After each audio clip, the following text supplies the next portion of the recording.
Hi BookTube! My name is Sarah and welcome to the Bookish Knitter. Today I am coming to you with my weekly reading update. So this is for week number 22 and it was May the 28th through June the 3rd. Happy Sunday everybody. Today is the 4th of June and I am here to share with you my reading week. So it's just going to be reading stuff this week again. I do have a book haul. I had a book haul yesterday. I bought some stuff. But I'm actually compiling, I already filmed like the clip and I'm going to compile them all and do a book haul vlog at the end of the month. So I think that will be a lot of fun. Also, speaking of vlogs, next week there will be a vlog in place of this video. I think, especially for the summer, and again, I've said it before, but now that that course is over for work, I just feel like I'm not under any of this stress anymore. And the idea of doing vlogs sounds really appealing, especially, again, because it's summer. We tend to do more and go out more and stuff like that, so I'll have more B-roll footage, I guess, if you will. So next week will be a vlog. I'm very excited about that. So maybe that's the way it'll go, for the spring and summer or summer and fall, it'll be vlog time. And then, I don't know. We'll see. I go back and forth. You guys know that. If life gets stressful, I don't do the vlogs. But yeah, I am super, super stoked. I was going to try and vlog for this week and I didn't think about it till Wednesday. And I'm like, no, we'll just do a regular video for today. So I had a good and a bad reading week last week. So I had a great reading week because I finished 6 books, which is fantastic. But I had a bad reading week because 2 of those 6 books were actually 2 of the lowest rated books that I have read this year. So it was a quality or quantity over quality kind of a scenario this week. So let me go through all of the books that I have read this week, and then I'm going to share with you my currently reading. And that'll be it for this video, and like I said, stay tuned next week for a vlog. So the first book that I finished this week was Daughter on His Doorstep by Teresa Southwick. I gave this book 3.5 stars. This is one for my Harlequin project that I'm doing. It is a special edition published in February of 2020. And it wasn't part of a series. It was a standalone. My issue with this book, 3.5 stars, I mean, this would have gotten a higher star rating, like a 4.5 star, if there'd actually been more of a romance to the book. The plot of the book is that our 2 main characters, Shelby and Luke, lived next door to each other when they were younger, and they were in a romance in high school. And he was the bad boy, and she was going to be the valedictorian, that kind of a scenario. And they ended up having a relationship, and she actually ended up getting pregnant. She didn't tell him because when she was going to tell him, he was enlisting in the army and he left. So it's now been 8 years, and he's now back because the house, she still lives with her mom and her daughter, Emma. And the house next door where Luke used to live, his mother has moved to Arizona and she's put the house up for sale. And Luke's going to be the one to deal with the sale. And he meets his daughter and the story goes from there. So the bulk of the story is actually Luke learning how to be a parent and Shelby learning to co-parent. There is a relationship there because the 2 of them had a relationship. But I just felt like that part of it was undercut by the rest of the whole, learning he's got a daughter and parenting and all these things. It was a great story and I really, really liked it, but it definitely, to me, read a lot more as a women's fiction than as a romance. Because while there is a bit of a romance in there, it's not exactly what... Does that make sense? I didn't dislike it. I'm not saying don't read it, but it was fun, and Emma was spunky, and what I really liked is that she was 9 in the story, and she was written like a 9-year-old. For those of you who have read books that contain children, it can go one of 2 ways. You can get a younger child that has an attitude, and you're thinking, that kid is acting a lot older than their actual age. Or in some cases, you get a kid who's at a certain age acting younger. Whereas I think that the author did a really great job with Emma, enough to make her mature because she is 8 or 9. But then on the other hand, she's still only 8 or 9. So she's still going to throw a temper tantrum. She's still going to, do you know what I mean? So yeah, I did as a character, I think they did a great job. Shelby's mother, I couldn't stand. A lot of what happened was her fault. In a way, with Shelby not telling Luke and things like that. I don't want to get into the whole background of it. But yeah, I like this one. 3.5 stars. If you're interested, give it a shot. The next one that I finished, again, was one of the lowest rated books I had this year. And that is One of the Gang by Francine Pascal. I gave this one 2.5 stars. This is Sweet Valley Twins book number 10. I had all kinds of problems with this story because the whole plot of the book is that they are going to host this mini Olympics at school. And there's this new girl in class named Pamela who has a heart condition. And she has had several surgeries. And she used to go to a special school for kids who were disabled. They kept using the word disabled for this girl. Now, as someone with a congenital heart condition who has pretty much what this character has, I wouldn't consider myself to be disabled. But I guess in the eyes of medicine, in a way, like meaning there's certain things I can't do, you know? Sports-wise, I can't overexert myself. I was never going to be able to play baseball or any kind of contact sport, you know, stuff like that. But I consider those more of a limitation than a disability. I don't know. I think it's all in the way it's perceived, but they really made this big deal. Like, all this, like, the school didn't even have stairs for this girl to walk up, you know? Everything had ramps, and her father was a doctor, and he was, like, keeping her in this protective bubble, like, oh my God. And she really wanted to go to school at Sweet Valley because she wanted to know what it was like to be in a regular school with regular kids and not feel like she was special, for lack of a better word. She wanted to be more like everybody else and not treated differently, right? Which I think a lot of people who have certain conditions, or, you know, maybe you're diabetic or whatever, especially when you're young, you don't want to be like treated differently. You want to be treated like everyone else. And I really didn't like, even the father, I'm like, dude, you're a doctor. You should know more than anybody else that the thing that was drilled into my head growing up was like, okay, so I can't play contact sports. I'm never going to play soccer, but I can go for a walk. I can swim. I can, you know, go ice skating. I danced for years and years. Activity was something that I could do, and they wanted you to do it because it strengthens your heart and it makes you, you know what I mean? But the fact that he was pretty much, if the father could have had his way, she would have been like in bed all the time and like a China doll kind of an idea. And that really annoyed me. And what I did like in the story, I have to give it a little bit of credit, is that they were really pushing to be more inclusive to kids who were not as abled in sports, you know, so yeah, I mean that, but the last number of books of these I have not liked, and that's disappointing because I remember reading Sweet Valley Twins years, like when I was younger, and some of the books really stood out at me as being really fun, but I'm remembering now they were later in the series. So the thing is with these is because I actually have to buy them to read them, and I'm reading them in less than an hour. I'm just stopping now. I'm removing them from my throwback list of books. I'm just not enjoying them. Everyone that I've read just annoys me, like actually makes me angry. Like this one made me actually really angry. And I have a couple, like I have one on my shelf, The Unicorns Go Hawaiian or something like that, which is like a super edition, where the Unicorn Club, which is the club that Jessica belongs to, and Elizabeth, go to Hawaii for whatever reason. And I remember that book being fun and campy, and I think I might read it for Garb August. You know, but other than that, these are being removed. At least with Sweet Valley High, I think because I was more of the age group of Sweet Valley High, so I'm a little bit more, they're reading a little bit easier for me. I don't know what it is about these ones, but they just, I'm done. I'm done reading Sweet Valley Twins. The next book that I finished was super, super cute. It wasn't one that I had planned on reading. I was looking on Hoopla and I saw this book and I'm like, okay, let's give this one a read. And that is How to Kiss Your Best Friend by Jenny Proctor. So I gave this book 4 stars. This is the first book in the Hawthorne Brothers series. And this was narrated on audio by Lydia Dornett and Philip Alcleese. So this was really cute. It was the story of Kate and Brody. And Kate and Brody have been best friends since they were in like middle school. And he's always kind of had a crush on her and whatever. And then, you know, when they graduate high school, she came from a family where it was just her and her mom.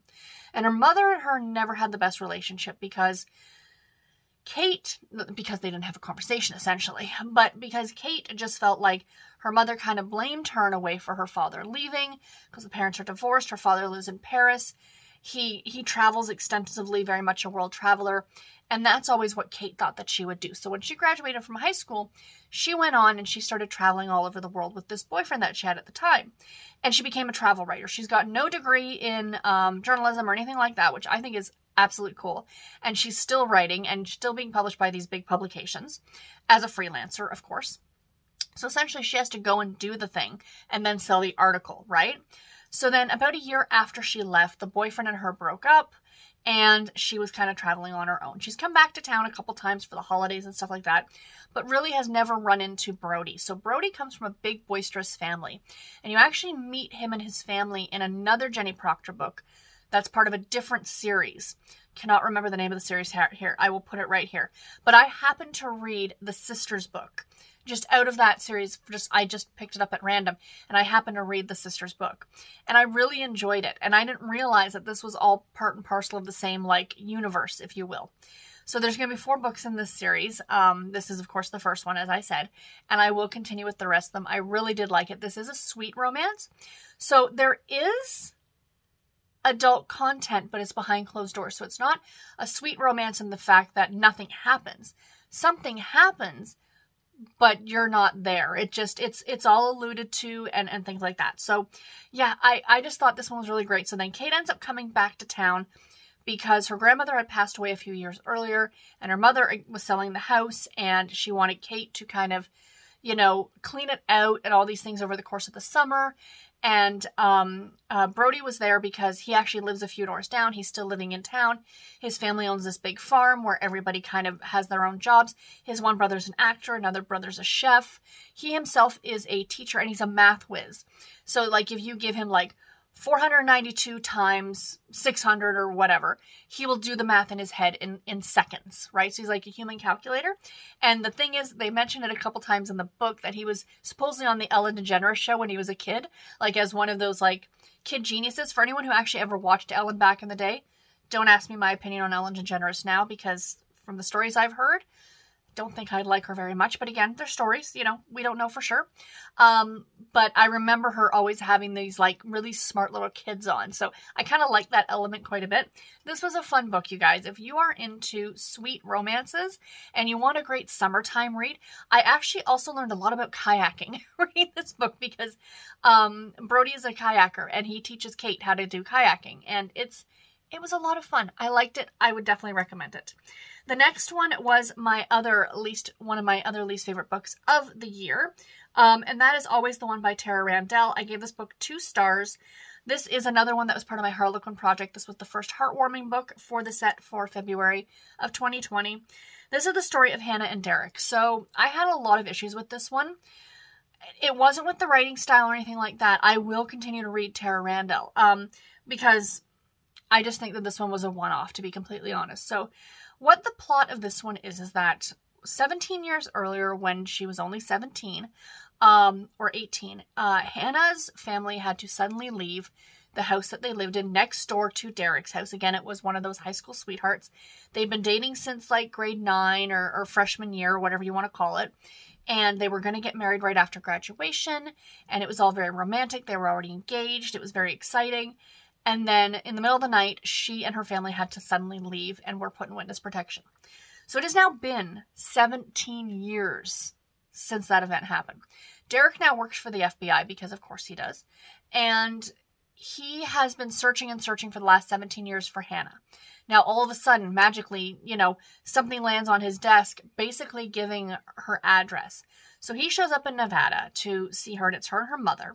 Her father, they had actually split up. Like, the parents hadn't split up in the terms of divorce, but they decided to keep these bad guys away from them.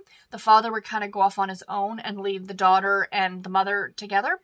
So, again, they dated until they were 17 or 18. Now it's been 17 years.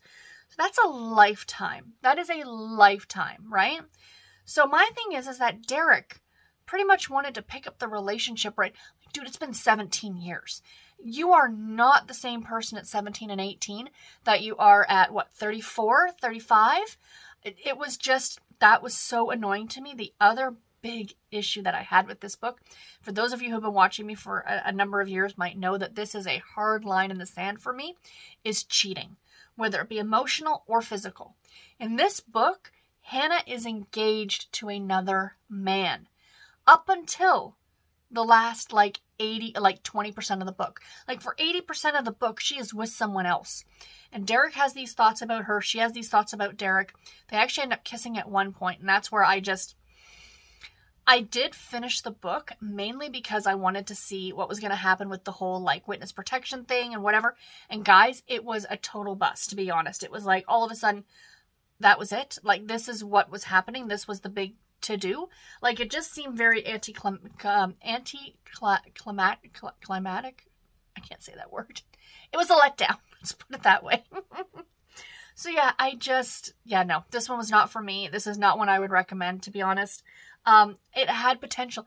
And the thing is, though, is that I was looking at the reviews on Goodreads, and clearly I am not in the main, because everybody else seemed to really love this book. And I'm just like, did I read a different book from everybody else? Because anyway, I think a lot of the issues I had with it were like personal preferences, like, you know, a cheating issue. That is big for me. The other thing was, you know, the fact that, you know, you expect to know the person after 17 years. No, and plus the fact that this poor woman has been in WITSEC or whatever you want to call it, witness protection. Hello, you know, anyway, didn't love it. The next book that I finished was my favorite read of the week. Are we surprised? I don't think any of us are surprised. And that is Peril at Owl Park by Marthe Jocelyn. This is the second book in the Aggie Morton series. And I gave this book 5 stars. I did listen to the majority of it on audio, and it was narrated by Sarah English, who did an absolutely fantastic job.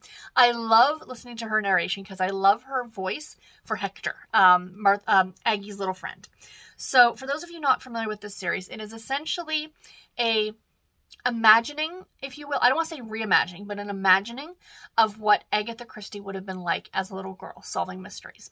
And what I found is that the author really goes and tries to make them kind of not follow the big Agatha Christie books later on, but throws in Easter eggs in there, if you will, for people who are fans of Agatha Christie. Now, as someone who's only read Murder on the Orient Express, and Then There Were None, and The 450 from Paddington, a lot of it probably goes over my head. After I've read more Agatha Christie, like, you know, in 5 or 6 years, I'd love to reread these to see if I pick up on more of those Easter eggs.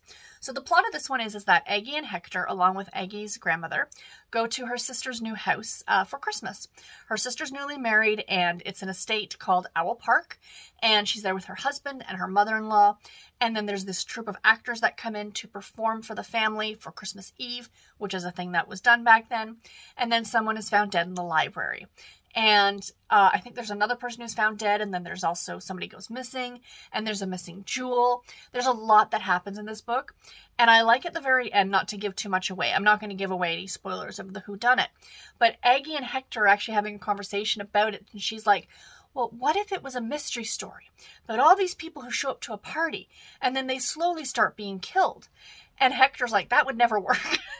I'm like, that's the plot for And Then There Were None.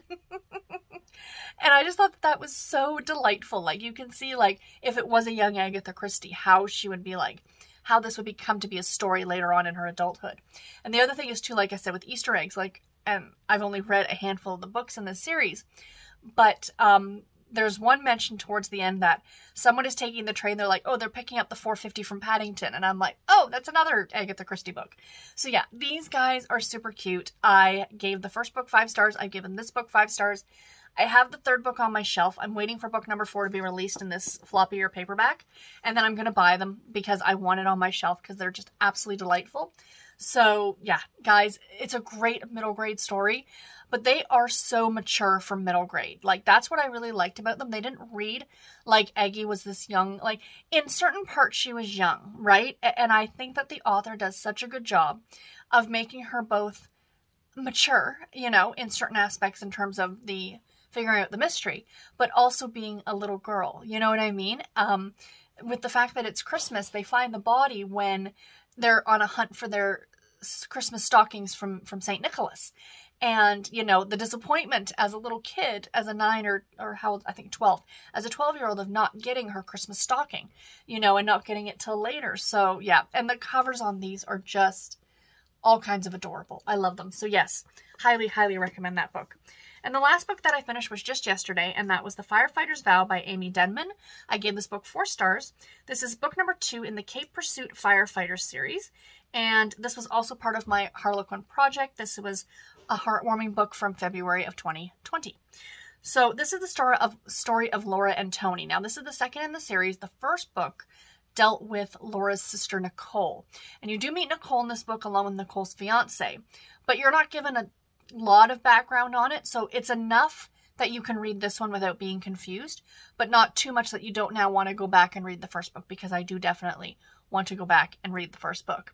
This one was fun, but again, like the issue that I had with the Daughter on His Doorstep, this one read more of a women's fiction than it did of a romance. So the Harlequin heartwarming series are clean romances. Any adult content is all behind closed doors, if it happens at all, and stuff like that. Or it's not even alluded to, I don't think. But anyway, it was cute. So Laura comes to town to spend the summer there. It takes place in Virginia, just around the Virginia Beach area, which I actually used to travel to. Like, we used to travel there as family vacations when I was a kid. So I was very familiar with the type of seaside vacation community. For those of you who might have traveled to Myrtle Beach, very similar to Myrtle Beach as well. And she was kind of running this like beach shack where you can rent surfboards and boogie boards and towels and all the things. And then she decides she's going to be a volunteer for the fire department. So she goes and signs up, and the whole story is her working with this guy, Tony. Our main character's name is Laura, and she is training to be a volunteer firefighter.